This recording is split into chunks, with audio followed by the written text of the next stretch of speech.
हाँ, तो हम हम लोग जो है पहले 100 क्वेश्चन कर चुके हैं पेपर 1 का, और ये सब के लिए इम्पोर्टेंट है।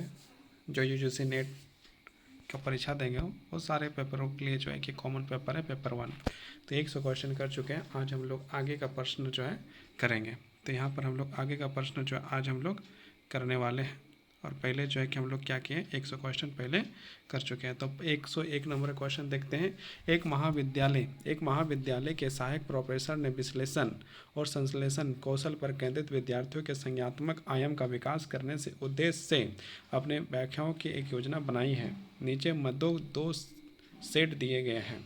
सेट 1 संज्ञानात्मक अंत विनिमय के स्तर पर संबंधित है और सेट 2 उन्हें बढ़ावा देने के लिए मूलभूत अपेक्षाओं से संबंधित है। दोनों सेटों को सम्मिलित कीजिए और कूट के सही विकल्प का चयन कीजिए। यहाँ पर दो सेट दिए हुए 1 और 2, उसमें दोनों को जो क्या करना है कि हम लोग को जो मैच करना है। तो इधर देखिए ए में दिया स्मृति स्तर, बी में दिया अबोध स्तर, सी में दिया है विस्मर्शी स्तर, और इधर जो 4 ऑप्शन दिए हुए किसी बिंदु के उपकरणों का गैर उपकरणों का पृथक करने का अवसर, 2 में है प्रस्तुतिकरण के दिए गए महत्वपूर्ण बिंदुओं का दर्ज करना, और 3 में दिया सूचना के विभिन्न मुद्दों का चर्चा करने के लिए विद्यार्थियों से कहना, और 4 में दिया है विवेच्य बिंदु का आलोचना विश्लेषण करना और उन पर चर्चा करना। ये 4 है और इसमें से सही जो है आपका ऑप्शन सी हो जाएगा। ऑप्शन सी जो है इसका सही हो जाएगा। मतलब ए का 2 हो जाएगा, बी का 1 हो जाएगा और सी का जो है 4 हो जाएगा। इसको जो हम लोग व्याख्या कर देखते हैं। व्याख्या में क्या है, व्याख्या में देखते हैं तो यहाँ पर पता चलता है आपको जो है कि ये जो है सबसे पहले तो यहाँ पर संज्ञानात्मक अंतर्वृत्ति जो है संज्ञानात्मक को बढ़ावा देने के लिए मूलभूत आवश्यकता है। स्मृति स्तर जो है प्रस्तुतिकरण के दौरान दिए गए महत्वपूर्ण बिंदुओं का दर्ज करना है, और बी में जो है अबोध स्तर किसी बिंदु के उपकरणों और गैर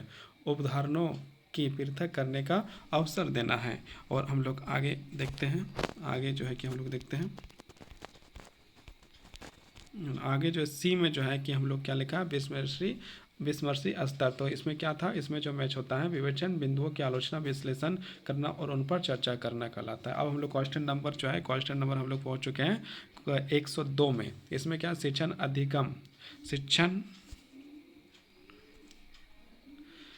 शिक्षण अधिगम संबंधों के संदर्भ में निम्नलिखित कथनों के समुच्चय में से कौन सा स्वीकार्य कथन है। अपना उत्तर दर्शाने के लिए सही कूट का चयन करें। तो यहाँ पर कूट के अनुसार से आपको दिया जाएगा। तो यहाँ पर 1 नंबर में क्या लिखा हुआ है, 1 नंबर में लिखा है जब छात्र किसी परीक्षा में असफल होते हैं तो वह शिक्षक है जो असफल होता है। 2 में है प्रत्येक शिक्षण का उद्देश्य अधिगम सुनिश्चित करना होता है।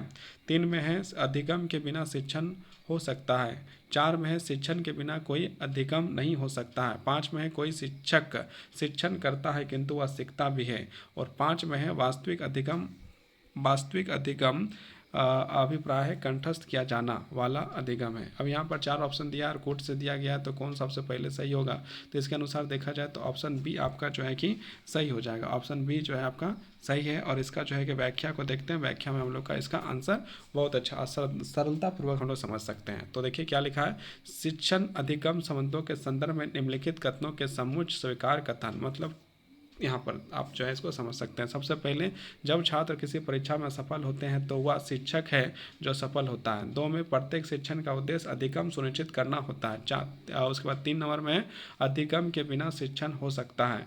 और 5 में है कोई शिक्षक शिक्षण करता है किंतु वह सीखता भी है। ये बात जो है कि यहाँ पर आपके आंसर हो जाएंगे। इसमें से सिर्फ 4 नंबर को हटा दिया गया है, 1, 2, 3 और 5 को जो है रख लिया गया है। अब हम लोग जो है क्वेश्चन नंबर 103 में पहुँचते हैं। निम्नलिखित कथनों का समुच्चय में से कौन सा शिक्षण और अधिगम के प्राकृति एवं उद्देश्य के सर्वोत्तम रूप प्रस्तुत करता है। ऑप्शन यहाँ पर आपके जो ये भी कोट के अनुसार होगा। तो 1 नंबर में देखिए शिक्षण विक्रय के समान है और अधिगम खरीदारी के जैसा है। 2 में दिया गया है शिक्षण सामाजिकृत है जबकि अधिगम व्यक्तिगत कृत है। 3 में दिया गया है शिक्षण के अधिगम निहित है जबकि अधिगम शिक्षण को समाहित नहीं करता। 4 में दिया गया है आपका शिक्षण एक प्रकार का ज्ञान का अंतकरण है जबकि अधिगम इसे प्राप्त करने जैसा है। अब इसमें कूट के अनुसार आपको जो है कि आंसर करना होगा। तो यहाँ पर देखते हैं 5वां भी दिया गया है।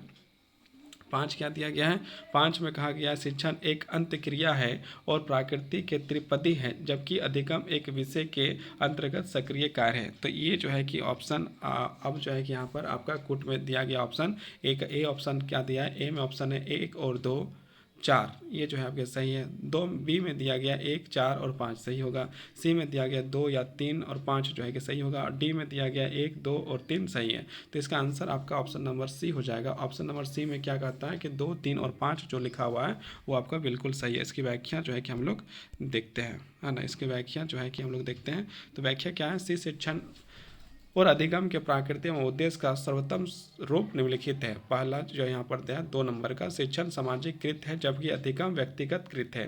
3 में है शिक्षण में अधिगम निहित है जबकि अधिगम शिक्षण को समाहित नहीं करता। 5 में शिक्षण एक अंत क्रिया है और प्रकृति में त्रिपदी है जबकि अधिगम एक विषय के अंतर्गत सक्रिय कार्य है। अब हम लोग क्वेश्चन नंबर 104 में आते हैं। 104 में जो है क्या है, 104 में आपका दिया गया है निम्नलिखित में से कौन प्रभावी शिक्षण में प्रमुख व्यवहार है। तो इसका ऑप्शन ए में प्रश्न पूछना, बी विद्यार्थी के विचारों एवं अवदान का अनुप्रयोग करना, सी संरचना, डी अनुदेशात्मक विविधता।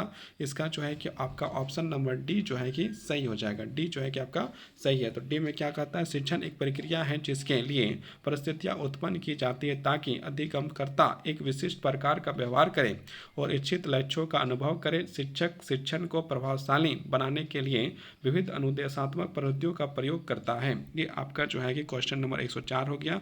और लोग क्वेश्चन नंबर 105 की ओर बढ़ते हैं। यहाँ पर जो है कि आपका जो है अभिकथन वाला क्वेश्चन है। समस्त शिक्षण का उद्देश्य अधिगम को सुनिश्चित करना होना चाहिए।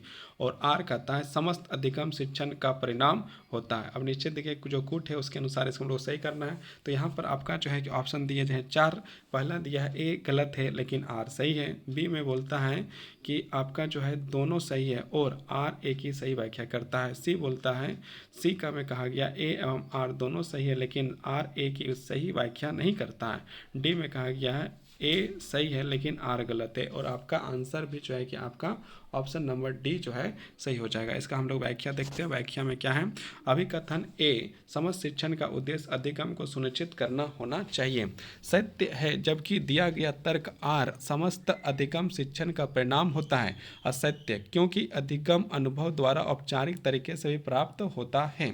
ये हम लोग क्वेश्चन नंबर कितना कर लिए, क्वेश्चन नंबर हम लोग 105 कर लिए। अब हम लोग क्वेश्चन नंबर 106 की ओर बढ़ते हैं। तो 106 के क्वेश्चन में क्या कहता है, निम्नलिखित में से कौन सा कथन समुच्च शिक्षण की प्रकृति और उद्देश्य का उत्तम ढंग से वितरण प्रस्तुत करता है। नीचे दिए गए कूट में से अपने उत्तर को चुनिए। यहाँ पर ए में दिया है शिक्षण और अधिगम वांछित रूप से संबंधित है। बी में कहा गया है शिक्षण और प्रशिक्षण के बीच कोई अंतर नहीं होता। सी में कहा गया समस्त शिक्षण का सरोकार छात्रों के कुछ प्रकार के रूपांतरण को सुनिश्चित करने से होता है। डी में कहा गया समस्त अच्छा शिक्षण प्रकृति के औपचारिक होता है। और ई में कहा गया है शिक्षक एक विशिष्ट व्यक्ति होता है। और एफ में कहा गया शिक्षण एक सामाजिक कृत है जबकि अधिगम एक व्यक्तिगत कृत है। यहाँ पर कूट दिया गया है। कूट में जो है कि ए बी सी और डी दिया गया है। ए में कहा गया है डी और ई और एफ सही है। बी में कहा गया है ए बी और डी सही है। सी में कहा गया सी बी और ई सही है। डी में कहा गया ए और सी और एफ सही है। तो यहाँ पर ऑप्शन नंबर आपका जो है ऑप्शन नंबर डी जो है सही हो जाएगा। मतलब आपका ए सी और एफ जो है कि सही है। अब हम लोग इसकी व्याख्या देखते हैं। निम्न कथन समुच्च शिक्षण की प्रकृति और उद्देश्य का उत्तम ढंग से वितरण प्रस्तुत करता है। शिक्षण और अधिगम अविच्छेद्य रूप से संबंधित है। समस्त शिक्षण का सरोकार छात्रों के कुछ प्रकार के रूपांतरण को सुनिश्चित करने से होता है। शिक्षण एक सामाजिक कृत है जबकि अधिगम एक व्यक्तिगत कृत है। अच्छा शिक्षण प्रकृति में औपचारिक तथा अनौपचारिक दोनों होता है। अब हम लोग क्वेश्चन नंबर 107 में पहुँचते हैं। 107 में जो क्या है, तो 107 में कहा जाता है शिक्षण संप्रेषण से संबंधित सम्मिश्र विकास प्रॉक्सिकल डेवलपमेंट की अवधारणा किसके द्वारा विकसित की गई है। तो इसका जो है ऑप्शन 4 दिया गया है। ए सिमरन फ्राइंड, बी क्रुथ लेविन, ऑप्शन सी लेव वायोस्की और ऑप्शन डी लेवरेक्स वाडूरा। तो इसका आंसर आपका जो ऑप्शन नंबर सी जो है कि आपका सही हो जाएगा। लेव वायोस्की जो है इसका आंसर आपका सही हो जाएगा। कक्षा संप्रेषण से संबंधित संयुक्त विकास प्रॉक्सिमल डेवलपमेंट की अवधारणा प्रसिद्ध मनोवैज्ञानिक लेव वायोस्की द्वारा विकसित की गई है। वायोस्की के अनुसार संयुक्त विकास के क्षेत्र का तात्पर्य बच्चे के द्वारा स्वतंत्र रूप से किए जा सकने वाले तथा सहायता के साथ करने वाले कार्य के बीच होने वाले अंतर से है। वायोस्की का सिद्धांत सामाजिक सांस्कृतिक सिद्धांत भी कहा जाता है। उनके अनुसार बालक का विकास समाज के द्वारा होता है। बालक भाषा की सामाजिक अंतक्रिया के द्वारा ही सीखता है। अब हम लोग नेक्स्ट क्वेश्चन की ओर बढ़ते हैं। 108 नंबर का क्वेश्चन क्या कहता है, निम्नलिखित में से किस शोध पद्धति में नैसर्गिक परिवर्तनों तथा अर्थप्रदायी प्रक्रियाओं पर बल लिया जाता है। तो यहाँ पर आपके 4 ऑप्शन दिया गया है। ऑप्शन 4 यहाँ पर हैं।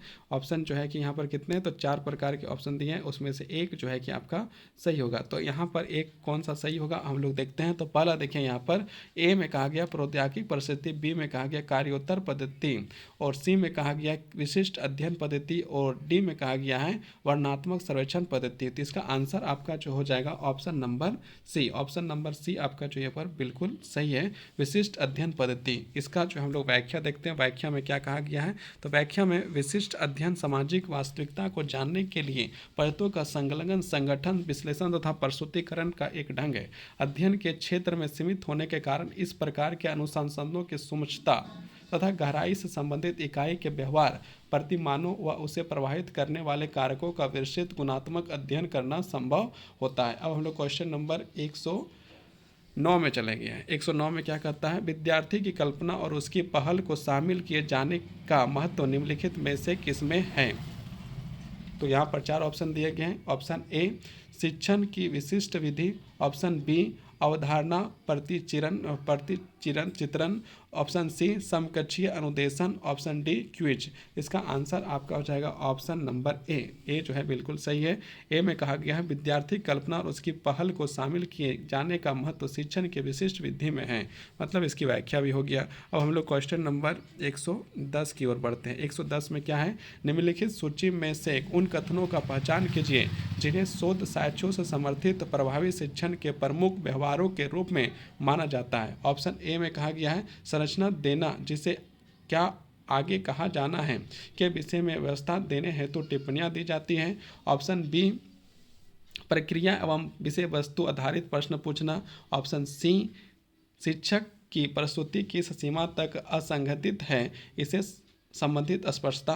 डी में कहा गया विद्यार्थियों के विचारों एवं अवदानों का शिक्षक द्वारा विषय प्रस्तुति में अपने द्वारा की गई प्रस्तुति से जोड़ना। और ई में कहा गया है, ई में अनुदेशात्मक विविधता, जिससे तात्पर्य है कि शिक्षक की प्रस्तुति में प्रसरण एवं लचीलापन हो। एफ में कहा गया विद्यार्थी सफलता दर, जिसका तात्पर्य है विद्यार्थी किस गति से अवरोध करते हैं तथा अभ्यासों को सही ढंग से पूरा कर लेते हैं। तो कूट में आंसर देना। ए नंबर में आपका ए, बी और सी आपका क्या सही होगा। बी में दिया गया सी, ई और एफ, और सी में दिया गया बी, सी और डी, और डी ऑप्शन में दिया गया ए, सी और एफ। मतलब इसमें से आपका जो ऑप्शन नंबर जो है वो बी सही है, मतलब सी, ई और एफ जो कहा गया वो सही है। व्याख्या को देखते हैं हम लोग। व्याख्या में क्या कहा गया है, शोध साक्ष्यों के समर्थित प्रभावी शिक्षण के प्रमुख व्यवहारों को निम्न कथनों के रूप में माना जाता है। सी नंबर शिक्षक की प्रस्तुति किस सीमा तक असंगत है, इससे संबंधित स्पष्टता। ई में अनुदेशात्मक विविधता, जिससे तात्पर्य है कि शिक्षक की प्रस्तुति में प्रसरण एवं लचीलापन। एफ में विद्यार्थी की सफलता दर, जिसका तात्पर्य है विद्यार्थी किस गति से अवबोध करते हैं तथा अभ्यासों को सही ढंग से पूरा कर सकते हैं। ये आपका जो है कि क्वेश्चन नंबर 110 जो है कि कंप्लीट होता है। अब हम लोग जो है क्वेश्चन नंबर 111 में है, बहुविधि प्रज्ञा के सिद्धांत का प्रतिपादन निम्नलिखित में से किसने किया था। तो यहाँ पर जो है कि आपका जो है जो किसने सिद्धांत दिया है उसके बारे में यहाँ पूछा गया है। बहुविधि प्रज्ञा के सिद्धांत का प्रतिपादन निम्नलिखित में से किसने किया था। तो यहाँ पर ऑप्शन ए में दिया गया सिगमंड फ्राइड, ऑप्शन बी में दिया गया हॉलबर्ट गार्डन, ऑप्शन सी में दिया गया अल्बर्ट आइंस्टीन, और ऑप्शन डी में दिया गया जीन पियाजे। तो आपका इसका आंसर जो हो जाएगा ऑप्शन नंबर बी, हॉलबर्ट गार्डन, है ना। अब इसका व्याख्या हम लोग देखते हैं। व्याख्या में क्या लिखा गया है, व्याख्या में कहा जाता है बहुविधि प्रज्ञा के सिद्धांत का प्रतिपादन हॉवर्ड गार्डन ने किया था। गार्डन जॉर्डन ने कहा है कि बुद्धि का स्वरूप एकांकी न होकर बहुप्राक्रिय होता है। उसने कुल 7 तरह की बुद्धि बताते हुए कहा है कि ये सातों बुद्धि परस्पर एक दूसरे से स्वतंत्र होती है एवं प्रत्येक के क्रियाशील होने के ढंग अलग अलग होते हैं। अब हम लोग क्वेश्चन नंबर 112 में बात करते हैं। 112 में क्या चर्चा होती है? तो 112 में कहा जाता है कि कक्षा में अधिगम कराने के लिए विद्यार्थियों के किस योग्यता स्तर पर ध्यान रखना चाहिए? ऑप्शन ए प्रतिभावना स्तर, ऑप्शन बी कमजोर स्तर, ऑप्शन सी औसतन स्तर, ऑप्शन डी विभिन्न स्तर। इसका आंसर आपका जो है ऑप्शन नंबर सी जो है सही हो जाएगा। कक्षा के अधिगम के लिए विद्यार्थियों की औसत स्तर की योग्यता का ध्यान रखना चाहिए और सभी छात्रों से एक समान व्यवहार करना चाहिए और अपने अध्यापन के माध्यम से स्पष्ट कर दें कि आपके लिए सभी विद्यार्थी बराबर हैं। उन सबके साथ सम्मान के साथ बात करें। ये हम लोग का जो है क्वेश्चन नंबर 112 जो है कंप्लीट हो गया। अब हम लोग जो है क्वेश्चन नंबर 113 की ओर बढ़ते हैं। 113 में क्या कहा गया है? शिक्षक बनने के आप किस कथन से अधिक सहमत हैं? यहाँ पूछा गया शिक्षक बनने के आप किस कथन से अधिक सहमत हैं? तो ऑप्शन ए कोई रोजगार ना मिलना, ऑप्शन बी आराम के लिए, ऑप्शन सी अधिक धन प्राप्त करने के लिए, ऑप्शन डी समाज में अधिक सम्मान प्राप्त करने के लिए।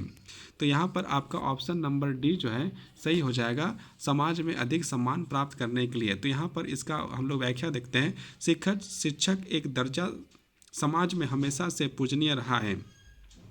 कोई उसे गुरु कहता है तो कोई उसे शिक्षक कहता है। ये सभी शब्द एक ऐसे व्यक्ति को चित्रित करते हैं जो सभी को ज्ञान देता है, सिखाता है और जिसका योगदान किसी भी देश या राष्ट्र के भविष्य का निर्माण करना। अतः शिक्षक को समाज में अधिक सम्मान प्राप्त होता है।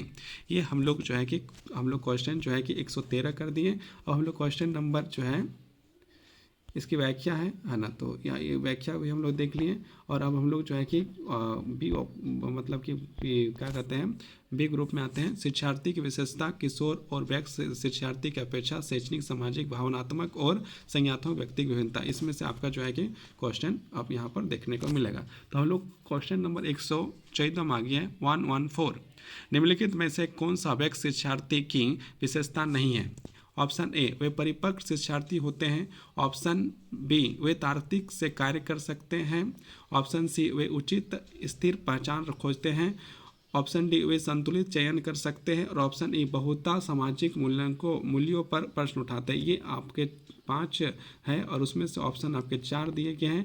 ए नंबर बी नंबर आपके सही है, बी ऑप्शन में कहा गया ए और डी सही है, सी में कहा गया है सी और ई सही है और ऑप्शन डी में कहा गया सी और डी आपका सही है। तो इसमें से ऑप्शन नंबर आपका जो है सी जो है कि बिल्कुल सही है। तो सी में क्या कहा गया है? सी और ई जो आपका सही है। तो इसको हम लोग यहाँ पर देखते हैं व्याख्या में बताएगा।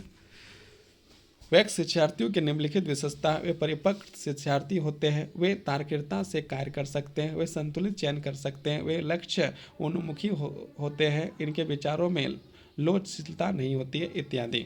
ये हम लोग जो है कि अब हम लोग पहुँच गए क्वेश्चन नंबर 115।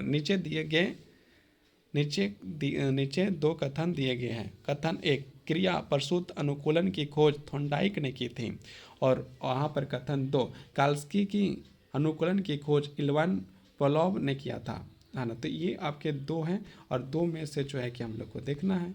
तो यहाँ पर देखेंगे तो इसमें जो ऑप्शन दिया है कि कथन 1 और 2 दोनों गलत हैं। बी ऑप्शन में दिया कथन 1 और 2 दोनों सही है। सी में कहा गया कथन 1 गलत है किंतु कथन 2 सही है और डी में कहा गया कथन 1 सही है किंतु 2 गलत है। तो इसका आंसर आपका जो ऑप्शन नंबर सी जो है कि आपका सही हो जाएगा। ऑप्शन नंबर क्या हो जाएगा? ऑप्शन नंबर सी जो है यहाँ पर सही है, सी नंबर सही है। इसका व्याख्या देखते हैं। कथन 1 गलत है क्योंकि क्रिया प्रसूत अनुकूलन दंड और प्रबंधन के द्वारा अधिगम प्रक्रिया की खोज B.F. स्किनर ने की थी। कथन 2 सही है क्योंकि क्लास्की अनुकूलन संगठन से अधिगम की खोज इल्वान पॉलोव ने किया था। तो ये हम लोग का जो है क्वेश्चन नंबर 115 हो गया। अब हम लोग जो है कि क्वेश्चन नंबर 116 में जाते हैं, सूची 1 और 2। तो 1 में जो है कि आपका सूची 1 में जो है ए में दिया गया आगमनात्मक सोच, बी स्मृति विज्ञान, सी अग्रणी संगठन, डी समस्या समाधान के रचनात्मक विधि। और इधर जो 1 नंबर में दिया हिल्डा डाबा, 2 में दिया गया माइकल प्रेस्वी, 3 में दिया गया है बिल गार्डन और 4 में दिया गया है David Aasu bell.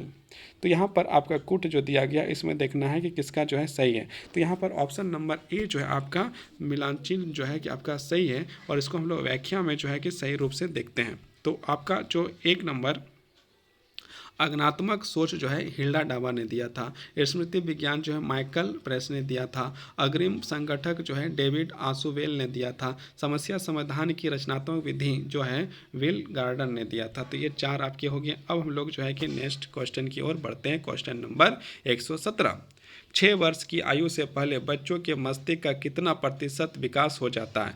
Option A 25%, option B 45%, option C 65%, option D 85%। तो इसका जो है कि आंसर जो है कि डी जो है कि आपका सही है। 85% जो है कि मस्तिष्क जो है कि आपका जो है कि विकास हो जाता है। इसका जो हम लोग व्याख्या को देखते हैं। व्याख्या में क्या है? मस्तिष्क मानव शरीर का नियंत्रण केंद्र है और जन्म के समय इसकी औसत माप वयस्क मस्तिष्क के आयतन 25% होता है। पहले साल में यह दुगुना 50 तक हो जाता है, या अनोत्तर 2 वर्ष का 75 और 3 वर्ष में 80% और 6 वर्ष की आयु में तक 90% लगभग पूर्णतः विकास हो जाता है। तो ये आपका व्याख्या था। अब हम लोग क्वेश्चन नंबर 118 में आगे हैं। संज्ञानात्मक क्षेत्र के निम्नलिखित उद्देश्यों को कार्य के जटिलता के आधार पर पद सोपानिक कर्म की व्यवस्थित कीजिए। तो यहाँ पर आपको दिया है, अब कुट में इसका आंसर भरना होगा। अनुप्रयोग, बी में मूल्यांकन, सी में ज्ञान, डी में विश्लेषण, ई में संश्लेषण। तो यहाँ पर जो आपका दिया गया उसमें से आपका जो है कि क्या करना है कि बताना है। तो यहाँ पर जो है आपका आंसर जो है ऑप्शन नंबर सी जो है कि आपका सही हो जाएगा। ऑप्शन नंबर सी जो है कि CADEV जो दिया है, सी नंबर ऑप्शन, ये आपका बिल्कुल सही है। और इसकी व्याख्या संज्ञानात्मक क्षेत्र में दिए गए उद्देश्य का बुल्म के अधिगम वर्गीकरण से लिया गया है। जटिलता के आधार पर संज्ञानात्मक क्षेत्र के दिए गए उद्देश्यों का पद सोपानिक क्रम है। पहला ज्ञान, फिर विश्लेषण, फिर मूल्यांकन, फिर अनुप्रयोग, फिर जो है संश्लेषण। ये हम लोग का जो है क्वेश्चन नंबर 118 हो गया। अब हम लोग जो है फिर से जो है 119 में मैचिंग है, और मैचिंग में एक साइड आपका दिया गया परंपरागत अधिगम, 2 फिर जो है कि प्रत्यक्ष निर्देश, और सी में दिया अनुपरता, और डी में दिया सामाजिक अधिगम, और सूची 2 में दिया गया अल्बर्ट बाडूरा, 2 में टॉमस गुड, और फिर 3 में दिया है बुल्म, और 4 में दिया है कार्ल स्मिथ। तो इसका जो है आप देखिएगा तो इसका जो है आंसर जो है आपका ऑप्शन के अनुसार ऑप्शन सी जो है आपका सही। ए का 3 हो जाएगा, बी का 2 हो जाएगा, सी का 4 हो जाएगा, डी का 1 हो जाएगा। लेकिन इसको हम लोग थोड़ा सा व्याख्या में देखेंगे तो और अच्छा समझ में आएगा। हम लोग का जो है कि ऑप्शन ए जो प्रांगत अधिगम है, प्रांगत अधिगम आपका ब्लूम के द्वारा दिया गया, प्रत्यक्ष निर्देशन आप टॉम गुड के द्वारा दिया गया है। और आगे बढ़ते हैं, अनुरूपता जो है आपका कार्ल स्मिथ के द्वारा दिया गया। सामाजिक अधिगम जो है अल्बर्ट बाडूरा के द्वारा दिया गया था। अब हम लोग क्वेश्चन नंबर 120 में जाते हैं। निम्नलिखित में से कौन से व्यक्तिगत क्षमता का निर्माण करता है? एक में दिया गया समानुभूति, 2 में अभिप्रेरणा, 3 में जो सामाजिक कौशल, 4 में जो है स्व जागरूकता, और 5 में आत्मनियंत्रण। तो यहाँ पर कोट में आंसर करना है। तो ए में जो है कि 1 2 3 सही, बी में बताया है कि 2 3 4 सही है, सी में बताया 2 4 5 सही है, और डी में जो है 3 4 5 सही है। तो इसका ऑप्शन नंबर सी जो है इसका सही है, 2 4 और 5 जो है सही है। तो इसको जो हम लोग व्याख्या में देखते हैं, व्याख्या में क्या है? व्याख्या में व्यक्तिगत क्षमता बताती है कि हम खुद को कैसे परिवर्तित करते हैं। निम्नलिखित व्यक्तिगत क्षमता का निर्माण करते हैं। स्व जागरूकता अपनी आंतरिक अवस्थाओं, प्रियताओं, संसाधनों और अंत ज्ञानों को जानना है। 2 में आत्मनियंत्रण अपनी आंतरिक अवस्थाओं और आवेगों और संवेगों का प्रबंधन करना। 3 में जो अभिप्रेरणा भावनात्मक प्रवृत्तियां जो लक्ष्यों को तक पहुंचने में मार्गदर्शन या सुविधा प्रदान करती है। अब हम लोग जो है क्वेश्चन नंबर 121 में पहुंच गए हैं। 121 में जो है कथन दिया गया है। कथन 1 में कहा गया है, जब व्यक्ति किसी विकल्प को संप्रेषित करते हैं या किन्हीं क्रियाओं से प्रतिबंध होते हैं तो तादृश विचलन घटित होता है। कथन 2 में क्या क्या है? तदस्थ प्रोबंध निवेश सम्मेशन के बिना प्रतिबद्धता होती है। उपयुक्त कथनों के आलोक में दिए गए विकल्पों में से सही चुनें। तो कथन 1 और 2 दोनों सही है। बी में कहा गया है कथन 1 और 2 दोनों गलत है। सी में कहा गया है कथन 1 सही है किंतु 2 गलत है। डी में कहा गया है कथन 1 गलत है किंतु 2 सही है। और इसका आंसर आपका जो है कि आपका डी नंबर सही हो जाएगा। जो है कथन एक गलत है और कथन दो जो है सही है। अब इसका जो व्याख्या देखते हैं। पहचान एक व्यक्ति को दूसरे व्यक्ति से अलग प्रदर्शित करती है। व्यक्ति को उसके व्यवहार, विश्वासों और विकल्पों के आधार पर अवधारणा को अनूठे तरीके से संवर्धित, अनूठे मतलब अलग तरीके से सम्मिलित करती है ना। और या तादृशा विचरण किसी व्यक्ति की विशेष पहचान स्थापित न कर पाने की स्थिति में यह अक्सर युवा पीढ़ी को देखने को मिलता है। तादृश पूर्वबंधो निवेश संप्रेषण के बिना प्रतिबद्धता होती, अतः कथन एक असत्य है और कथन दो जो है सत्य है। अब हम लोग को जो है फिर से मैचिंग लिस्ट दिया गया है। इधर जो है नैतिक विकास सिद्धांत है, तो उधर आपका सूची में जॉन हॉर्न दे दिया है। फिर जो है कि बी में इधर तरल बुद्धि का सिद्धांत है, तो दो में उधर जो लॉरेंस कॉलबर्ग दिया गया है। या सी में जो है रविकृत बुद्धि का सिद्धांत है, तो उधर जो है एक्शन दिया गया है। डी में यहाँ पर आपका जो है ऋण स्थगन दिया गया, तो उस जो है कैटल को दिया गया। यहाँ पर जो इसका ऑप्शन के अनुसार देखा जाए तो ऑप्शन ए आपका जो है कि सही है। ऑप्शन ए आपका जो है कि बिल्कुल सही। ए का 2 हो जाएगा, बी का 4 हो जाएगा, सी का 1 हो जाएगा, डी का 3 हो जाएगा। और यहाँ पर हम लोग इसको समझते हैं बढ़िया से। नैतिक विकास का सिद्धांत जो है, नैतिक विकास का सिद्धांत जो है लॉरेंस कॉलबर्ग ने दिया है।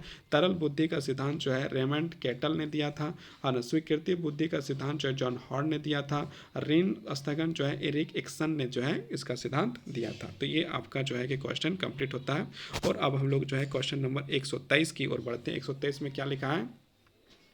बहुबुद्धि बुद्धि के सिद्धांत के अनुसार सटीकता एवं दृश्य एवं स्थानीय वस्तुओं का परिदर्शन की योग्यता मानव की किस योग्यता से संबंधित है? ऑप्शन यहाँ पर आपके दिए गए हैं 4। ऑप्शन ए प्राकृतिक वैज्ञानिक, ऑप्शन बी अंतर्वैदिक, ऑप्शन सी व्यक्तिगत, ऑप्शन डी स्थानिक। तो इसका ऑप्शन जो है कि आपका जो है कि डी जो है कि आपका सही हो जाएगा। इसका जो है कि आंसर जो है आपका क्या हो जाएगा? डी जो है कि आपका सही हो जाएगा, हाँ स्थानिक। अब इसका जो है कि हम लोग व्याख्या देखते हैं। बुद्धि बहुविधि सिद्धांत हार्डन गार्डन के द्वारा दिया गया, उसके अनुसार बालक में जन्मजात सभी प्रकार की बुद्धि नहीं होती है। कुछ प्रकार की बुद्धि वह सामाजिक वातावरण में आकर भी सीखता है। बुद्धि का बहुविधि सिद्धांत अधिकर्ता को सीखने में सहायता करता है। बहुविधि बुद्धि निम्न प्रकार की होती है: तार्किक गणितीय बुद्धि, भाषीय भाषिक बुद्धि, स्थानिक बुद्धि और संगतिक बुद्धि। ये आपके जो है कि इसकी व्याख्या यहाँ पर हो गया। अब हम लोग जो है नेक्स्ट क्वेश्चन की ओर बढ़ते हैं। नेक्स्ट क्वेश्चन जो है कि हम लोग देखते हैं क्या है।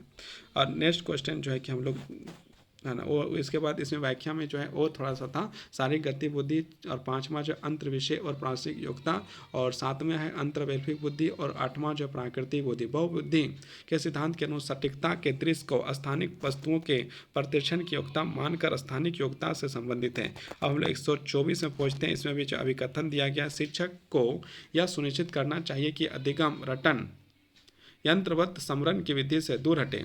और अभिकथन 2 में कहता है शिक्षक को ज्ञान को स्कूल ज्ञान के जीवन के साथ संबंध रखना चाहिए। अब यहाँ पर ऑप्शन आपके दिए गए हैं 4। पहला क्या, कथन 1 और 2 दोनों सत्य है। फिर 2 में कहा गया, ऑप्शन बी में कहा गया कथन 1 और 2 दोनों गलत है। ऑप्शन सी कथन 1 सत्य है लेकिन कथन 2 गलत है। और फिर जो है कि ऑप्शन डी जो है कथन 1 असत्य है लेकिन कथन 2 जो है कि आपका क्या है, आपका जो है कि सत्य है। इसका ऑप्शन नंबर जो है 1 जो है कि आपका सही हो जाए। कथन 1 और 2 दोनों सत्य है। और इसका व्याख्या देखते हैं। चिंतनशील शिक्षण एक अभ्यास है जिसमें सीखना शामिल है कि आपने वातावरण के सीखकर एक अधिक आकर्षक शिक्षक कैसे बने। एक शिक्षक को सुनिश्चित करना चाहिए कि सीखने को रटने की विधि से दूर स्थानांतरित किया जाए तथा नए ज्ञान कौशल क्षमताओं को विकसित करने के लिए एक शिक्षक को ज्ञान को स्कूल के बाहर के जीवन से जोड़ना चाहिए। अब हम लोग क्वेश्चन नंबर 125 की ओर बढ़ रहे हैं। क्वेश्चन नंबर 125 में कहता है प्रौढ़ अधिगमकर्ताओं के निम्नलिखित में से कौन सी विशेषताएं?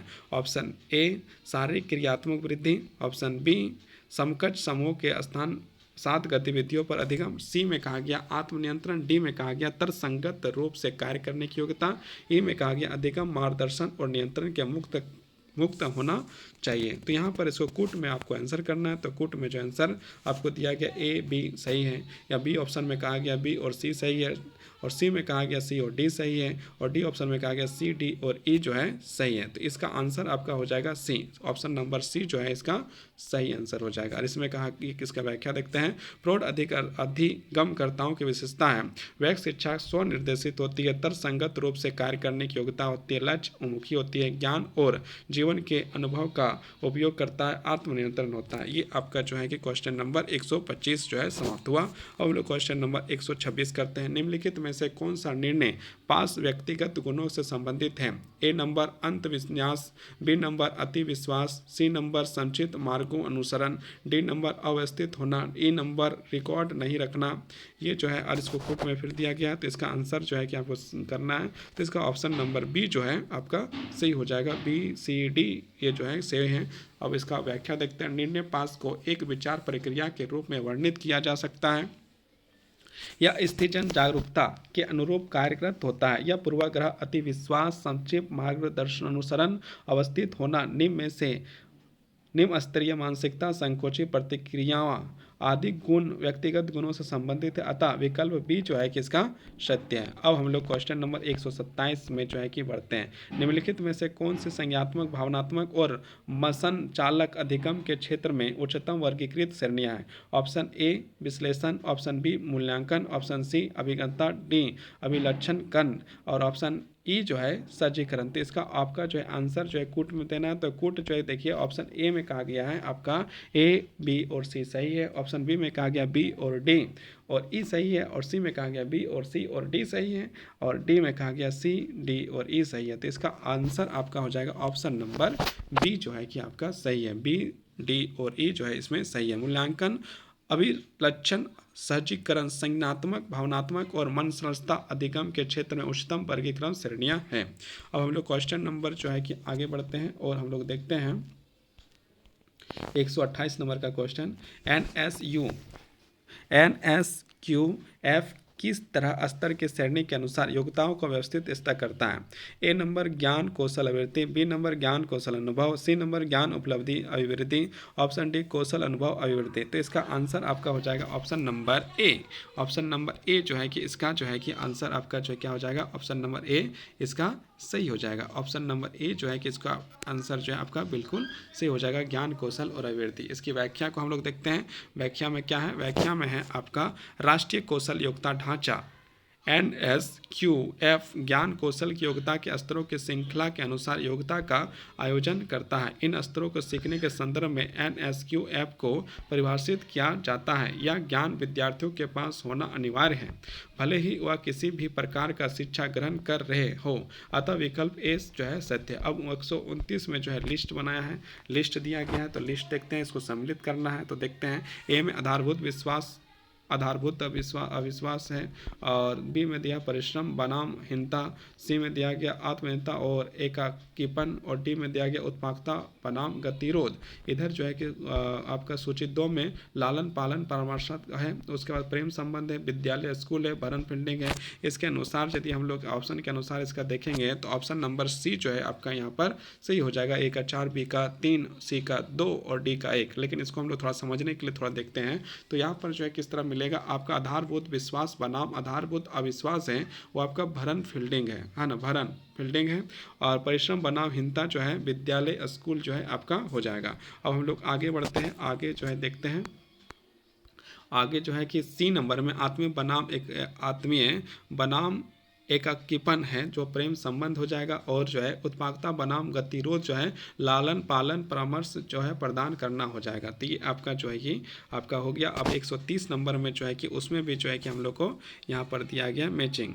तो संबंधी प्रेरक, पूर्व संज्ञात्मक, मूर्त संज्ञात्मक, आंतरिक संज्ञात्मक, ये जो है कि 4 दिया गया। और सूची 2 में जो दिया गया ग्रेड से पूर्व की अवस्था से लगभग 11 वर्ष की आयु तक, किशोर अवस्था से 0 से 2, और जो है कि 7 बच्चों के बोलना शुरू करने के लगभग 7 वर्षों तक। ये जो है इसका आंसर के रूप में यदि देखा जाए तो ऑप्शन के रूप में, तो आपका जो है कि बिल्कुल सही जो है कि आपका डी नंबर का आपका सही हो जाए। ए का 3, बी का 4, सी का 1, डी का 2। और यदि इसको हम लोग व्याख्या करते हैं तो व्याख्या में क्या है, डी दी गई सूची के अनुसार सम्मिलित कर संबंधी प्रेरक जो है 0 से 2 वर्ष तक, पूर्ण संज्ञानात्मक क्रिया बच्चों के बोलना शुरू करने से लगभग 7 वर्षों तक, मूर्ण संज्ञानात्मक क्रिया जो है कि आपका प्रथम ग्रेड से पूर्व किशोरावस्था के लगभग 11 वर्ष तक, और आंतरिक संज्ञानात्मक निरात्मक जो है किशोरावस्था से वयस्क तक। ये आपके जो है कि होंगे व्याख्या। अब हम लोग क्वेश्चन नंबर 131 करते हैं। सार्थक शब्दावली अधिगम का सिद्धांत निम्नलिखित में से किन किन बातों से संबंधित है? तो ऑप्शन ए में आपका कहा गया है ज्ञान पाश्चर्या के विषय वस्तु को कैसे व्यवस्थित किया जाए। ऑप्शन बी में कहा गया है नई जानकारी अधिगम को प्रोसेस करने हेतु दिमाग कैसे कार्य करता है। और उसके बाद और नेक्स्ट ऑप्शन जो है हम लोग देखते हैं, ये ऑप्शन नहीं है, ये जो है कि नंबर है। जब शिक्षक विद्यार्थियों को नई सामग्री अनुदेश परोसते हैं तब वे पाठ्यक्रमों का अधिगम के संबंध में विचार का अनुप्रयोग किस प्रकार करते हैं। डी में कहा गया है विद्यार्थी समालोचनात्मक प्रश्न उत्तर के उत्तर कैसे देते हैं। ई में कहा गया है संस्थान में भाषा प्रयोगशाला की स्थापना किस प्रकार की होती है। और यहाँ पर आपके ऑप्शन दिया गया, ऑप्शन ए में कहा गया ए, बी और सी सही है।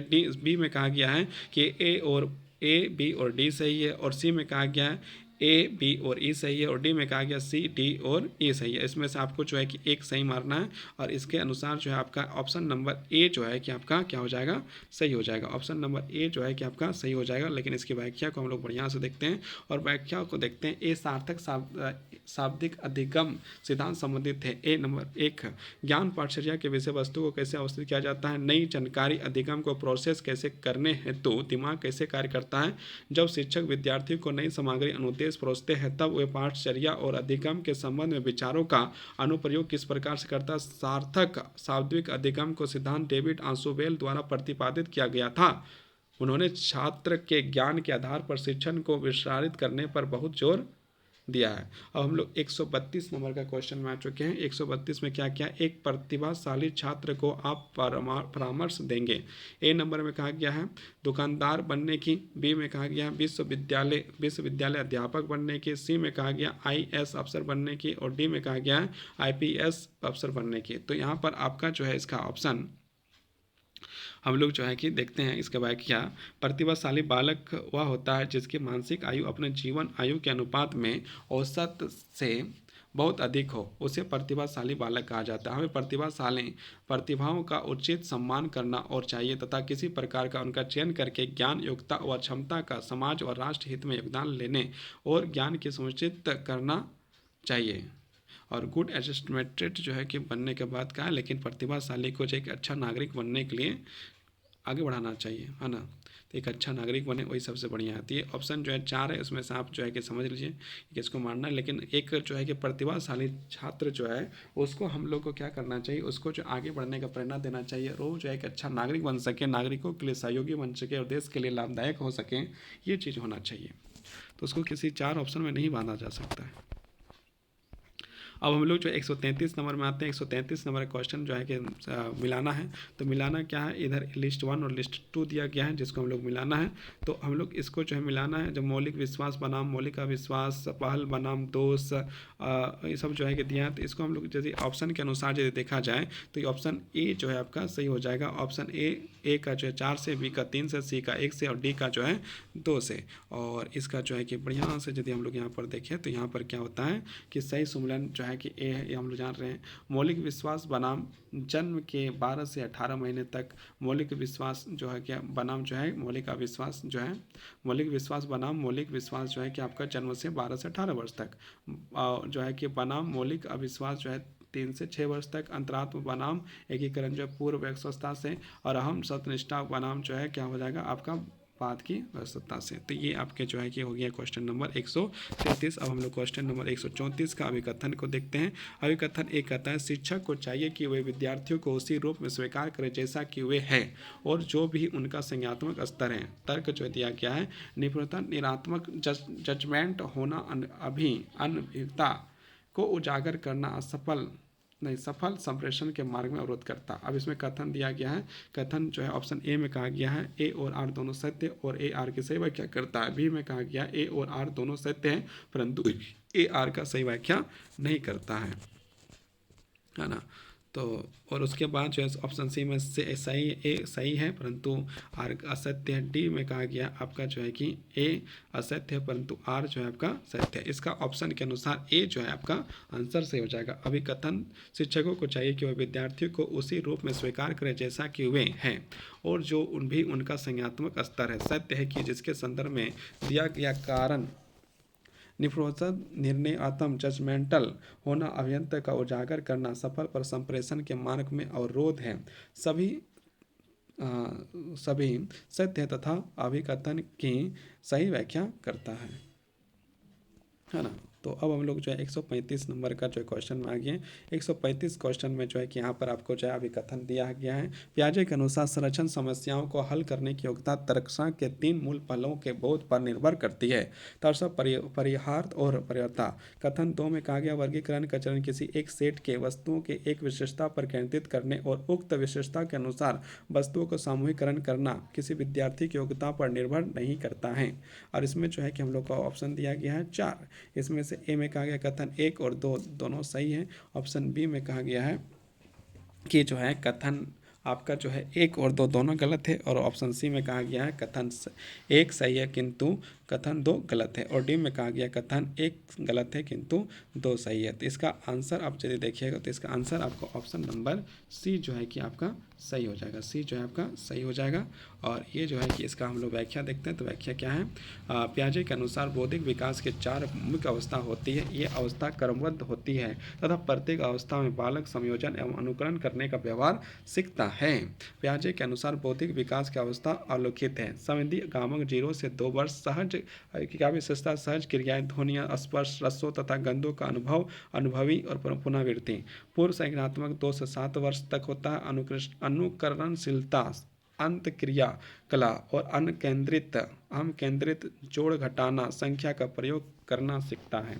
और आगे और देखते हैं। आगे जो है कि है मूर्त संज्ञात्मक 7 से 12 संख्या बोध वर्गीकरण कर्मानुसार व्यवस्था और पार्श्व संबंध तर्क सकता सीखता है। अमूर्त व्यवस्था 12 से अधिक का जो होता है वो जो अमूर्त अवस्था तार्किक चिंतन, समस्या समाधान और परिकल्पना बोध होता है। अतः कथन 1 सत्य एवं कथन 2 असत्य, क्योंकि वर्गीकरण का चरण किसी एक सेट के वस्तुओं की विशेषता पर केंद्रित करने और उक्त विशेषता के अनुसार वस्तुओं का समूहीकरण करना किसी विद्यार्थी की योग्यता पर निर्भर करता है। अब 136 नंबर, उसमें भी मैचिंग करना है। तो यहाँ पर मैचिंग जो है क्वेश्चन के अनुसार यदि देखा जाए तो आपका जो है कि आंसर जो है आपका क्या हो जाएगा? डी जो है आपका सही हो जाएगा। ए का 4, बी का 1, सी का 2 और डी का 4। लेकिन इसको व्याख्या के अनुसार हम लोग देखते हैं। तो यहाँ पर क्या है कि व्याख्या में देखते हैं तो यहाँ पर क्या है घनिष्ठता बनाम एकीकरण जो है 20 से लेकर 29 वर्ष की आयु तक हो जाएगा। अहम असंदिष्टता बनाम भागवता जो हो गया सामान्य सेवावृत्ति से के बाद तक हो जाएगा। जन्म तक बनाम गतिहीनता वैक्स जीवन के बड़े हिस्से में हो जाएगा। अस्मिता बनाम भ्रांतियाँ जो है किशोरावस्था में हो जाएगा। ये हो गया आपका खत्म। अब हम लोग क्वेश्चन नंबर 137 में जाते हैं और उसमें भी जो है कि क्या दिया गया है? कथन दिया गया। तो कथन को हम लोग देखेंगे। कथन क्या है? कथन एक वैश्विक क्षमताएं निर्धारित करती है कि हम अपना प्रबंध कैसे करते हैं। कथन 2 में कहा गया सामाजिक क्षमताएं निर्धारित करती है कि हम संबंध कैसे निभाते हैं। और ऑप्शन यहाँ पर है ऑप्शन ए। कथन 1 और 2 दोनों सही है। तो उसके बाद जो है कथन 1 और 2 दोनों गलत है। ऑप्शन सी है कथन 1 सही है किंतु 2 गलत है। और यहाँ पर जो है कि डी में कहा गया 1 गलत है किंतु जो है 2 सही है। और इसका आंसर आपका जो हो जाएगा सही वाला, वो सही आपका क्या हो जाएगा? Option number A. कथन 1 और 2 दोनों सही। अब इसका जो हम लोग व्याख्या देखते हैं। उपयुक्त दिए गए दोनों कथन सत्य है क्योंकि व्यक्ति क्षमता स्वयं के प्रबंध निर्धारित करती है तथा सामाजिक दक्षता समाज के संबंधों को समझने में मदद करती है। अब हम लोग नेक्स्ट क्वेश्चन भी जो है मैचिंग है। तो ये मैचिंग है 138 नंबर का। ए नंबर में दिया अनुदेशन, बी में दिया परिशिक्षण, सी में दिया अनुबंधन, डी में दिया मात्रारोपण। और इधर जो आपका सूची नंबर इधर में दिया गया विद्यार्थियों पर शिक्षक का विचारों का एक तरफा और शिक्षक से विद्यार्थियों के विचारों के साझीकरण और शिक्षक द्वारा संचालित अनुशासित अभ्यास और विद्यार्थी और शिक्षक के बीच विचारों का सक्रिय आदान प्रदान। ये आपका जो है कि आपका मैचिंग दिया गया है। तो अब जो है कि इतना मैचिंग दिया है तो अब इसका जो है कि हम लोग क्या करते हैं? मैचिंग करिए देते हैं। तो ऑप्शन यहाँ पर आपका दिया गया है आपका ए बी सी और डी। वो ए बी सी डी में आपका जो है कि क्या दिया गया है कि यहाँ पर आपके ऑप्शन नंबर दिया गया है। तो ए में जो है इसका यदि देखा जाए तो आंसर जो है आपका ऑप्शन नंबर सी हो जाएगा सही। ए का 4, बी का 3, सी का 2 और डी का 1। और इसको हम लोग थोड़ा सा व्याख्या रूप में देखते हैं। तो व्याख्या रूप में जब देखते हैं तो यहाँ पर आपको देखिए अनुदेशन जो है विद्यार्थी और शिक्षक के बीच विचारों का सक्रिय आदान प्रदान, ये हो जाएगा। उसके बाद परिशिक्षण जो है आपका शिक्षक द्वारा संचालित अनुशासित अभ्यास हो जाएगा। अनुबंधन जो है आपका जो है शिक्षक के विद्यार्थियों के विचारों का सहचारी प्रस्तुत हो जाएगा। उसके बाद मतारोपण जो है आपका विद्यार्थी पर शिक्षक के विचारों का एक तरफा आरोपण हो जाएगा। ये आपके जो है कि सारे सही हो गए। अब हम लोग क्वेश्चन नंबर 139 में पहुंच गए हैं। 139 में क्या है, तो जो भी है हम लोग पढ़ते हैं इसको बढ़िया से। शिक्षक के व्यावसायिक विकास एवं अधिगम हेतु उपलब्ध संसाधनों के प्रकार तो सम्मिलित है। 1 नंबर व्यावसायिक साहित्य, 2 नंबर व्यवसायिक कर्मी, 3 नंबर व्यावसायिक समितियाँ, 4 में जो है आपका व्यावसायिक विषयात्मक और क्रियात्मक। तो यहाँ पर आपके जो है ऑप्शन दिया गया, ऑप्शन ए में जो है आपको दिया गया है केवल एक सही है, बी में बोला गया एक और माने कि दो सही है, और सी में कहा गया है कि 1 2 3 4 सही है, और डी में कहा गया इसमें से कोई सही नहीं है। तो यहाँ पर इसका आंसर यदि देखा जाए तो आंसर जो है आपका क्या हो जाएगा, आंसर आपका सी नंबर जो है आपका सही हो जाएगा। मतलब ये जो है कि सब जो है सही है, 1 2 3 4 जो है कि सब आपका क्या है, सही है। अब इसका व्याख्या देखते हैं। व्याख्या में क्या कहा गया है, शिक्षक को व्यावसायिक विकास एवं अधिगम हेतु उपलब्ध संसाधनों के प्रकार से सम्मिलित है। व्यावसायिक साहित्य, सहकर्मी, व्यावसायिक समितियां, व्यावसायिक विकासात्मक क्रियाकलाप अतः सभी विकल्प सही है। 40 नंबर का क्वेश्चन पढ़ते हैं। 140 नंबर का क्वेश्चन, निष्पादन तर्पण के रूप में जो विद्यार्थी सक्षम प्रस्तुत अनिरुचक वर्ग में है उनके लिए सर्वाधिक उपयुक्त शिक्षण रणनीति होगी। ए नंबर में कहा गया है चुनौतीपूर्ण कार्य देना तथा भूमिकाओं का प्रतिनिधित्व करना। बी में कहा गया कार्यों में लगाना तथा सामाजिक समूहों समर्थन जिसमें पहचान किए जाने वाले गुंजाइश हो प्रदान करना। सी में कहा गया निष्ठ प्रशिक्षण के साथ परामर्श एवं दिशा निर्देशन देना। डी में कहा गया कार्यों को विशिष्ट व सरल बनाए रख करना। और इसका जो है कि हम लोग को जहाँ तक है कूट में ही इसका आंसर देना पड़ेगा। इसका आंसर जो आपका जो है कि बी जो है कि आपका सही हो जाएगा। बी में जो है आपका बी नंबर आपका सही हो जाएगा। छात्रों को सिखाने के लिए शिक्षक द्वारा विभिन्न रणनीति का प्रयोग किया है ना, प्रयोग किया जाता है। जैसे निष्पादन तत्परता के रूप में जो विद्यार्थी की समझ प्रस्तुत अनिच्छुक वर्ग में है उनके लिए उसे कार्यों में लगाना तथा सामाजिक समर्थन समर्थन जिसमें पहचान दिए जाने की गुंजाइश हो प्रदान करना सर्वाधिक उपयुक्त शिक्षण रणनीति होगी। 141 में देखते हैं शिक्षण का कौन स्तर ब्लूम के वर्गीकरण विज्ञान में यथा निर्दिष्ट संज्ञात्मक योग्यता का प्रयोग करता है। तो प्रयोग करता है तो इसका क्या है आपका जो है कि इसका आंसर हम लोग देखते हैं। यहाँ पर 4 ऑप्शन दिए हुए हैं। 4 ऑप्शन में क्या है, 1 नंबर स्मृति स्तर, बी में कहा गया है अबोध स्तर, सी में कहा गया विस्मृति स्तर और डी में कहा गया स्वायत्ता विकास स्तर। तो इसका आंसर आपका हो जाएगा option number C. Option number C university स्तर। अब इसमें जो है कि व्याख्या दिया गया है ब्लूम के वर्गीकरण विज्ञान 3 मॉडलों का एक समूह है जिसका उपयोग सीखने के उद्देश्यों को 3 अलग अलग डोमेन संज्ञात्मक, भावनात्मक, मनोवात्मक स्पष्ट करने के लिए किया जाता है। शिक्षण का विस्मृति स्तर ब्लूम के वर्गीकरण विज्ञान में यथा निर्दिष्ट संज्ञात्मक योग्यता का प्रयोग करता है। अब हम लोग 142 में जो है कि चल जाते हैं। किशोर अधिगम के निम्न में से कौन सी भावनात्मक विशेषताओं का निर्णायक महत्व है। तो यहाँ पर ऑप्शन नंबर समूह के दायित्व की भावना, ऑप्शन बी न्याय, पूजा और संवेदनात्मक, सी में जो है पड़ोसियों के साथ भावनात्मक संबंध का विस्तार, डी में जो है निर्भरता, उन्मुखता और मित्र बनाना। ये ऑप्शन नंबर बी आपका जो है कि सही हो जाएगा, न्यायिक, पूजा और संवेदनाएं।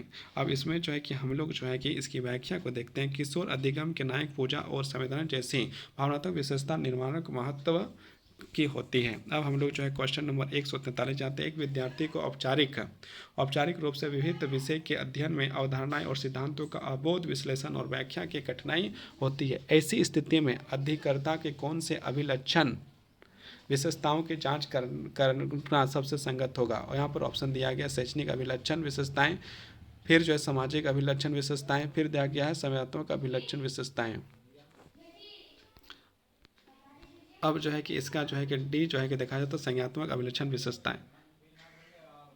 तो डी में जो है कि देखिए इसका जो ऑप्शन जो आपका हो जाएगा क्या हो जाएगा, इसका डी जो है आपका सही आंसर हो जाएगा, है ना। डी इसका जो है आपका सही आंसर हो जाएगा। इसका व्याख्या देखते हैं। अधिकर्ता के संज्ञात्मक विशेषताओं की जांच करना सबसे संगत होगा यदि एक विद्यार्थी के औपचारिक रूप से निहित विषय के अध्ययन का अवधारणा और सिद्धांतों के अबोध विश्लेषण और व्याख्या में कठिनाई होती है। अब हम लोग क्वेश्चन नंबर 144 में जाते हैं। 144 में क्या निम्नलिखित कथनों के अबोध स्तर पर शिक्षण की विशेषताओं तथा मूलभूत आवश्यकताओं से संबंधित तथ्यों की पहचान कीजिए। एक में दिया गया है शिक्षण तथ्यों की सूचना और स्व पठन पर बल देता है। 2 में कहा गया शिक्षण तथ्यों सूचनाओं के मध्य संबंधों को देखने के बढ़ावा देने के लिए एक गतिविधि है। 3 में कहा गया शिक्षण अपेक्षा करता है कि विद्यार्थी अपने शब्दों में अभिप्राय का रूपांतरण और निर्वचन करने में सक्षम हो सके। 4 में कहा गया शिक्षण प्रस्तुत तथ्यों के पुनः श्रवण और अभिज्ञान पर बल देता है। 5 में कहा गया है कि शिक्षक मुख्यतः विचार और स्पष्ट करने के लिए बड़ी संख्या में उदाहरण देता है। यहाँ पर आपके ऑप्शन दिए गए हैं है ना। ए में कहा गया 1 और 2 और 3 सही है। बी में कहा गया 3, 4 और 5 सही है। सी में कहा गया 1, 4 और 5 सही है। और डी में कहा गया 2, 3 और 5 सही है। इसका आंसर आपका डी जो है कि सही हो जाएगा। 2, 3 और 5 जो है सही है। इसका हम लोग देखते हैं व्याख्या करके। व्याख्या में क्या है, शिक्षण अभिवृद्धि का तात्पर्य पूर्णतः अभ्यर्थियों के मूल्यांकन से है जो शिक्षण व्यवसाय को अपने ज्ञान व कौशल से अपनाना चाहते हैं। एक सफल शिक्षक के कुछ महत्वपूर्ण विशेषताएं होती है। शिक्षण की कुछ महत्वपूर्ण विशेषताएं निम्नलिखित हैं। शिक्षण तथ्यों और सूचनाओं के मध्य संबंधों को देखने को बढ़ावा देने की एक गतिविधियां है। शिक्षक अपेक्षा करता है कि विद्यार्थी अपने शब्दों में अभिप्राय का रूपांतरण एवं निर्वचन करने का सक्षम हो सके। शिक्षक मुख्य विचार को स्पष्ट करने के लिए बड़ी संख्या में उदाहरण देता है। और हम लोग क्वेश्चन नंबर 145 पहुंच चुके हैं। 145 में क्या लिखा गया है, अधिगम को प्रभावित करने के लिए निम्नलिखित में से किन कारकों को सामाजिक क्षमता के रूप में चिन्हित किया गया है। 1 में लिखा है सामाजिक दर्जा, 2 में प्रेरणा, और उसके बाद प्रेरणा के बाद बुद्धिमत्ता, साधारण और विशिष्टता, और 4 में संज्ञानात्मक स्वास्थ्य और विचारों को कार्य रूप में परिवर्तित करने की क्षमता। निम्नलिखित में के सही देखिए, ए में आपका 1, 2, 3, बी में जो 2, 3, 4 और सी में जो 1, 2, 4 और डी में जो 3, 4, 5। इसमें से कौन सा सही है, तो कौन सा ऑप्शन सही है, तो सी नंबर आपका जो है यहाँ पर ऑप्शन सही है। 1, 2 और 4 जो है आपका सही है। अब इसका हम व्याख्या करते हैं। व्याख्या जो है कि अधिगम को प्रभावित करने वाले कारकों में से सामाजिक दर्जा, प्रेरणा तथा संज्ञानात्मक स्वास्थ्य ऐसे कारक हैं जिसको सामाजिक दक्षता के रूप में चिन्हित किया गया है। जैसे सामाजिक सांस्कृतिक वातावरण में बच्चा बड़ा होता है, उसकी अधिगम प्रक्रिया एवं उस वातावरण का महत्वपूर्ण प्रभाव पड़ता है। सामाजिक सांस्कृतिक वातावरण हमें एक अधिगम रूपरेखा उपलब्ध करवाता है। अधिगम हमारे अनुभवों का अर्थ प्रदान करने की प्रक्रिया है। इसमें हम अपने तथा इस अर्थ का निर्माण प्रक्रिया में हमारी सामाजिक सांस्कृतिक प्रवृत्तियों का प्राप्त परिशिक्षण भी अपना प्रभाव डालते हैं। और क्वेश्चन नंबर 146 में हम लोग आ गए हैं। 146 में क्या लिखा गया है, 146 में कहता है एक किशोर अधिगमता के प्रमुख चारित्रिक विशेषता जो उनके सामाजिक तथा नैतिक विकास को निर्धारित करती है वह है। ए नंबर माता पिता से दूर रहने की प्रवृत्ति, बी नंबर मूल्यों एवं मानकों के अनुसरण हेतु नायक पूजा की और चेष्टा, और सी नंबर पड़ोस के समवर्गीय के घुलना मिलना, और डी नंबर पहचान संकट। तो यहाँ पर आपका जो है ऑप्शन नंबर जो है बी सही हो जाएगा, मूल्यों एवं मानकों के अनुसरण हेतु नायक पूजा की और चेष्टा। अब हम लोग इसकी व्याख्या को देखते हैं। एक किशोर अधिगमता के प्रमुख चारित्रिक विशेषता जो उनके सामाजिक तथा नैतिक विकास को निर्धारित करती है और मूल्यों एवं मानकों के अनुसरण हेतु नायक पूजा की ओर चेष्टा करता है। अब हम लोग अभिकथन में आते हैं। अधिगम और संप्रेषण क्षमता अभिप्रेरणात्मक पहलू का परस्पर संबंध नहीं है। तर्क दिया, सामाजिक उत्पाद के रूप में संप्रेषण हेतु अधिगम परिवेश के अपने चर होते हैं। इसमें जो है कि हम लोगों को क्या करना है कि अधिगम को देखना और समझना है और बताना है कि कौन सा ऑप्शन सही होगा। तो ऑप्शन ए में दिया गया ए और आर दोनों सही है। आर ए का सही व्याख्या करता है। बी में ए और आर दोनों सही है और आर ए की सही व्याख्या नहीं करता है। सी ए सही है लेकिन आर गलत है। डी जो है ए गलत है और आर सही है। और यहाँ पर इसका जो है कि हम लोग को व्याख्या यहाँ पर जो है कि इसका हम लोग ऑप्शन नंबर डी जो है कि सही हो जाएगा। इसमें कहा गया ए गलत है और आर जो है कि सही है। और अब हम लोग जो इसकी व्याख्या देखते हैं। दिए गए अभिकथन अधिगम संप्रेषण क्षमता के अभिप्रेरणा पहलू परस्पर संबंध नहीं है, गलत है, क्योंकि अधिगम और संप्रेषण क्षमता का अभिप्रेरणात्मक पहलू आपस में संबंध होते हैं।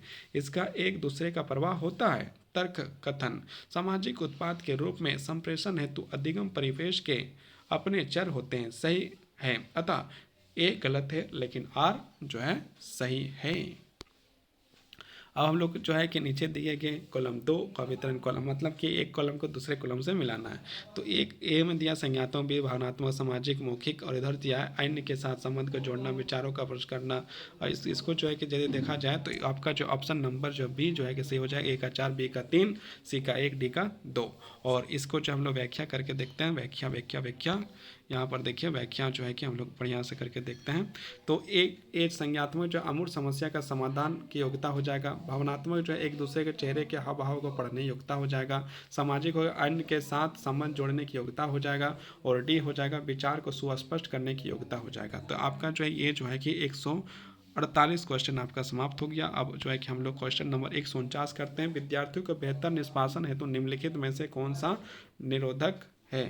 तो इसमें ए देखा है सामाजिक गुणवत्ता, बी देखा जाए अकादमिक रणनीतियाँ, सी देखा जाए अबोध स्तर और डी देखा जाए अकादमिक विषयता। तो इसका जो है कि आपका इसमें आपको खुद स्वयं जो है कि सोचना है। संशोधित उत्तर कुंजी में परीक्षा एजेंसी NTA के द्वारा इस वर्ष का मूल्यांकन के श्रेणी से बाहर कर दिया है, इसलिए इसको आप स्वयं सोचिए, है ना। सोचने का चीज़ है। जब वो बाहर कर दिया है तो फिर आप सोचिए बैठ के। किसी समूह के निम्नलिखित में से किसके कारण समूह के सदस्यों का सृजन क्षमता अवरोध होती है? ऑप्शन ए इसको नहीं ए कर सकते, किसी भी कीमत पर आम सहमति बनाए रखने के प्रतिमान, बी हास्य पात्र बनने के भय से मुक्त चिंतन, सी एक दूसरे के विचार के प्रति आदर, डी किसी व्यक्ति का विचार असत्य होने की दशा में आलोचना। तो इसका आंसर आपका जो है कि यहाँ पर ए नंबर बोला गया है, केवल ए और सी सही हो सकता है। ऑप्शन बी में कहा गया है बी और डी सही हो सकता है, और सी में कहा गया है केवल सी और बी सही होगा। डी में कहा गया केवल डी और ए जो है आपका सही होगा। तो इसमें से कौन सा सही होगा और व्याख्या देखा जाए तो यहाँ पर आपका जो है कि डी नंबर जो है आपका जो है कि सही हो जाएगा। डी नंबर में क्या दिया गया है? डी नंबर में आपका बोला गया है डी और ए जो है आपका सही है। अब इसकी व्याख्या को हम लोग देखते हैं। व्याख्या यहाँ पर व्याख्या लिख दिया है। हाँ ना, किसी समूह में किसी व्यक्ति का विचार असत्य होने की दशा में आलोचना व किसी भी कीमत पर आम सहमति बनाए रखने के प्रतिमान के कारण समूह के सदस्यों का सृजन क्षमता अवरोध होती है। तो ये हम लोग जो है कि यूजीसी नेट पेपर 1 का जो है कि हम लोग का जो था उसमें से हम लोग कितना किए, तो ये इसमें जो 50 क्वेश्चन आज किया, टोटल जो 150 क्वेश्चन हो चुका है। आप लोग इसको बार बार सुनिए, प्रीवियस ईयर क्वेश्चन है। ना यदि आपको लगता है कि फ़ायदा करेगा तो ज़रूर सुनिए, और यदि आपको लगता है कि नहीं फ़ायदा करेगा तो फिर सुनने से क्या फ़ायदा, कोई दिक्कत नहीं। आपकी इच्छा, आप सुन सकते हैं, बार बार सुन सकते हैं और नहीं भी सुन सकते हैं। तो बहुत बहुत धन्यवाद।